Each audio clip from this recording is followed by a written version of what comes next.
Picture this. A man stands trapped inside a gigantic stone mortar, the kind used to grind grain, only this one is big enough for a human. Around him, executioners heft heavy iron pestles. The man's limbs are bruised and broken, blood pooling at his feet. He has moments from being literally pounded to death, and yet, through the pain, he smiles. Who could possibly smile at a moment like this? This is the true story of Anaxarchus, an ancient Greek philosopher whose sharp tongue earned him the wrath of a tyrant. It's a dark tale of pride, revenge, and unbelievable courage. Today, we'll uncover how a reckless joke at a royal banquet sealed Anaxarchus's fate, and how he faced a gruesome execution with defiance that would echo through history. This story isn't just morbid curiosity, it's a shocking reminder of how powerful words can be, and a lesson on standing by one's principles, even in the face of death. Stay tuned, because you'll want to hear every graphic detail of this dramatic saga. Our story begins in 331 BC, in the aftermath of Alexander the Great's conquest of the city of Tyre. A lavish victory banquet is underway. Imagine a grand hall flickering with oil lamps. Alexander the Great at the head of the table, surrounded by his generals, allies, and favored companions. Among them is Anaxarchus of Abdera, a noted philosopher in Alexander's entourage. Anaxarchus is a clever man, known for his wit and easy charm. In fact, his cheerful disposition had earned him the nickname eudaimonikos, meaning the fortunate or happy one. He had a talent for making even the volatile Alexander laugh, often using flattery or bold humor to ease tense moments. But on this night, Anaxarchus's wit would go too far. As cups of wine flow and platters of roasted meat are passed around, Alexander turns to Anaxarchus with a grin and asks him how he likes the feast. It's a casual, jovial question, the kind a king might ask to show camaraderie with his men. The room falls quiet, expecting a clever reply. Anaxarchus, ever the charismatic jester philosopher, does not disappoint. He raises his voice and declares, "This feast is magnificent." In fact, only one thing is missing: the severed head of a defeated enemy served on a platter. A startled hush spreads, followed by a few nervous chuckles. It sounds like a grisly joke, but those present understand the context. Alexander has many enemies, and some of the local kings at the table had only recently bent the knee to him. Anaxarchus's remark is bitingly sarcastic and dangerously pointed. He says, "A defeated enemy," but his eyes flick toward one man in particular, Nicocreon, the Tyrant of Salamis in Cyprus. Nicocreon is one of Alexander's new vassals, attending the banquet as a gesture of loyalty. By suggesting the missing ingredient is the head of a satrap, a provincial ruler, Anaxarchus is all but implying that Nicocreon's head should be the evening's final course. Nicocreon's face freezes. For a split second, tension crackles in the air. Alexander lets out a booming laugh.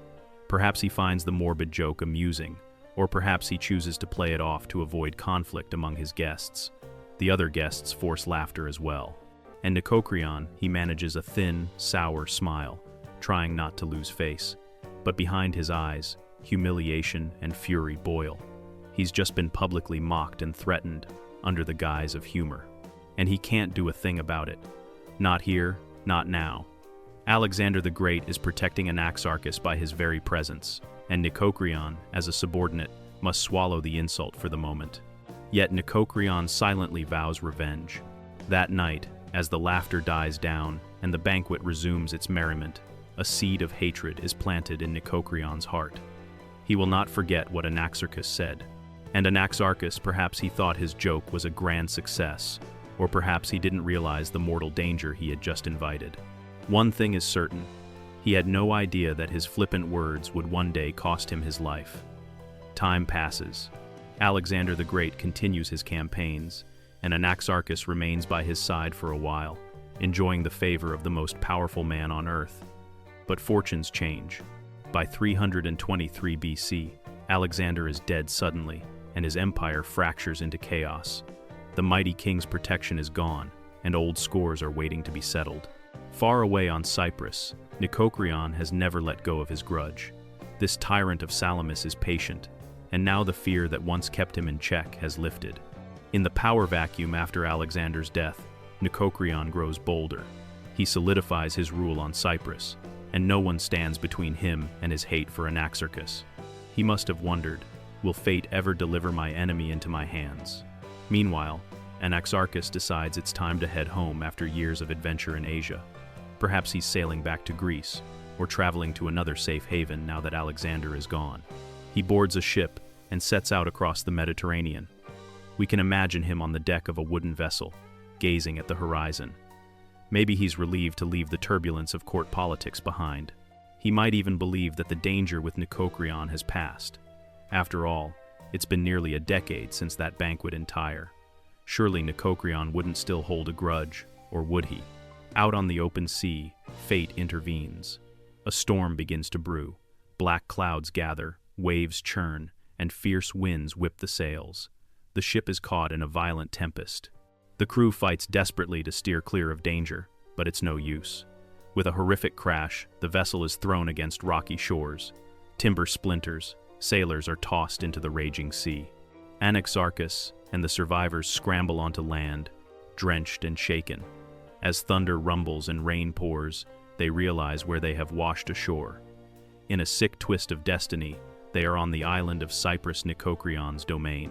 Before the castaways can regroup, armed soldiers surround them. Anaxarchus is seized. Perhaps he still has hope that the soldiers won't recognize him, or that the local ruler will show mercy to a shipwrecked traveler. But that hope dies quickly. Word reaches Nicocreon almost immediately. The man who insulted you is here. The tyrant's moment has come at last. Nicocreon's vengeance, long delayed, is about to be unleashed. Anaxarchus is dragged in chains to Nicocreon's stronghold. One can only imagine his dread as he realizes whose presence he's about to be brought before. The years melt away, and he recalls the drunken banquet, his own voice joking about a satrap's head on a platter, Nicocreon's head. Now that very man stands before him, smiling coldly. Did Nicocreon taunt him? Did he remind Anaxarchus of that night in Tyre? Perhaps Nicocreon simply savors the fear in his prisoner's eyes.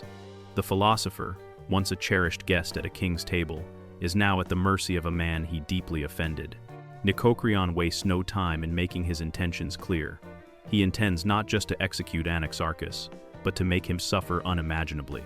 The tyrant orders his men to prepare a very special form of torture, one so ghastly that it will serve as the ultimate lesson. No one mocks Nicocreon and lives. Under a gray, stormy sky, the sentence is carried out. Anaxarchus is taken to an open yard, or perhaps a public square, so all can witness what happens to those who cross the tyrant. In the center stands a giant stone mortar, essentially a huge bowl carved from rock, normally used for pounding grain or herbs. This time, the ingredient is to be a living man. The sight of it would make anyone's blood run cold. Nicocreon's soldiers force Anaxarchus into the mortar. He's roughly shoved down into the stone basin. Iron shackles clink as they may bind him in place, or perhaps several men hold him steady. Above him loom the executioner's brawny men gripping long iron pestles, essentially oversized heavy rods, their ends stained and dented from prior use. Anaxarchus's heart must be pounding as he looks up at these human hammers. Is he praying? Is he weeping? Those close by later say the philosopher showed no fear, meeting his fate with astonishing fortitude. But it's hard to imagine anyone completely free of fear in such a moment. Perhaps he steels himself by recalling his philosophy ideas about the triviality of physical pain or the separation of soul and body. Perhaps he decides he will not give Nicocreon the satisfaction of seeing him break. With Nicocreon presiding like a judge of doom, the executioners raise the iron pestles high. There's a brief, terrible pause.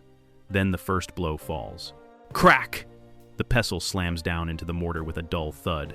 A scream rings out as bones shatter. Anaxarchus's left leg has been struck with full force. The pain is beyond excruciating, blinding, white-hot agony. But this is only the beginning. Another executioner brings down a second pestle. Crack! The right leg this time. Bone splinters under iron. The watching soldiers flinch at the brutality and some turn away, unable to look. But Nicocreon leans forward, eyes gleaming with a cruel delight. He has waited years for this moment. Blow after blow, the iron rods come crashing down. Bones break like twigs. Anaxarchus's cries echo off the stone walls, or does he grit his teeth and refuse to scream? According to some accounts, the philosopher endured the torture with unbelievable courage, choking back any cry of pain. His body is failing, ribs cracking, limbs crushed into bloody pulp. But Anaxarchus's spirit burns fiercely. As the executioners pause for a moment, panting from their grisly work, Nicocreon steps forward. He wants to look his victim in the eye, to revel in Anaxarchus's suffering. Surely by now the proud philosopher is regretting that joke, begging for mercy. Anaxarchus, bloody and broken, looks up at his tormentor. Through blood-flecked lips, he does something utterly unexpected. He laughs a wet, ragged chuckle, incredulous. Nicocreon watches as his victim summons the strength to speak. Anaxarchus's voice comes out in a mangled gasp, but the words are clear enough. "Go on, grind away. You're only crushing the bag that holds Anaxarchus. You cannot crush Anaxarchus himself." For a moment, there is stunned silence. Did this dying man really just dare to mock the tyrant again? Nicocreon's face contorts with rage. Anaxarchus's statement is defiant and eerily philosophical. By bag, he means his body just a sack of bones and flesh. The true self of Anaxarchus, he implies, is his soul or mind, which Nicocreon can never destroy. In this grotesque scene of blood and agony, the philosopher refuses to be defeated in spirit. He's essentially telling Nicocreon that no matter what you do to my body, I triumph because you can't touch who I really am. Nicocreon is livid. This was supposed to be his moment of satisfaction, yet here is Anaxarchus turning it into a final lesson on the powerlessness of tyranny over the human spirit. Enraged that his victim still has the will to taunt him, Nicocreon decides to silence the philosopher once and for all. He barks an order, cut out his tongue. If Anaxarchus wants to use that tongue to insult kings, then he shouldn't have one at all. Soldiers move to obey, prying the philosopher's jaws open. But before they can lay blade to flesh, Anaxarchus fixes Nicocreon with a fearless stare. In an act of shocking self-mutilation, Anaxarchus bites down hard. With a sudden jerk of his head, he bites off his own tongue. Blood gushes from his mouth. Those holding him recoil in horror as Anaxarchus spits the bloody tongue out, and legend says he spits it straight at Nicocreon's face. The tyrant staggers back, repulsed and astonished. In that instant, even Nicocreon, a man who has ordered countless cruel deeds, is struck with disbelief. Anaxarchus has robbed him of the twisted pleasure of cutting out his tongue and turned it into a final gesture of defiance. The philosopher's message is unmistakable. I will never plead for mercy, and you will hear no more words from me. Moments later, the executioners, perhaps at a sign from their rattled master, bring the pestles down in a frenzy, crushing what little life is left in the broken body at the bottom of the mortar. With one last heavy thud, Anaxarchus is dead, his body practically pulverized. Thus ends one of the most gruesome executions of the ancient world. The courtyard falls quiet except for Nicocreon's heavy breathing. He has finally taken his revenge, but one wonders, did he feel triumphant, or did Anaxarchus's fearless end leave even the tyrant uneasy? The dark saga of Anaxarchus spread far and wide in the ancient world. Those who heard of it were horrified, and yet many were inspired by the philosopher's incredible courage. Anaxarchus's final stand became a testament to the strength of principle. He would not renounce his words or dignity even under the most horrific torture imaginable. To the very end, he proved that while a tyrant could destroy his body, he could not break his spirit. His story has survived for over 2 millennia as a stark example of speaking truth to power and the brutal price that can come with it. And what of Nicocreon, the tyrant who inflicted this atrocity? In a twist of fate, his own end would come not long after. A few years later, Nicocreon's overlords turned on him. Cornered by forces too great to fight, Nicocreon took his own life, allegedly killing himself and his entire family rather than face the wrath of a greater king. The man who ground another human being into paste met his own dark fate, proof that even tyrants cannot escape justice forever. As we reflect on this chilling tale, a few key takeaways stand out. First, beware the power of words. A single joke changed Anaxarchus's destiny, showing how a sharp tongue can cut deeper than a sword and provoke consequences just as lethal. Second, the story of Anaxarchus reminds us of the potential for courage and integrity even in the face of death. It's a sobering example of standing for one's beliefs, however costly. And finally, it highlights the extreme cruelty that absolute power can breed, a lesson that still resonates whenever we see oppression in the world today. If this astounding and gruesome story captivated you, please remember to hit the like button. Let me know in the comments what you think about Anaxarchus's fate. Was he foolish to provoke a tyrant or heroic for how he faced his end? Don't forget to subscribe for more riveting tales from history's darkest corners. Thank you for watching, and until next time, stay curious and stay safe.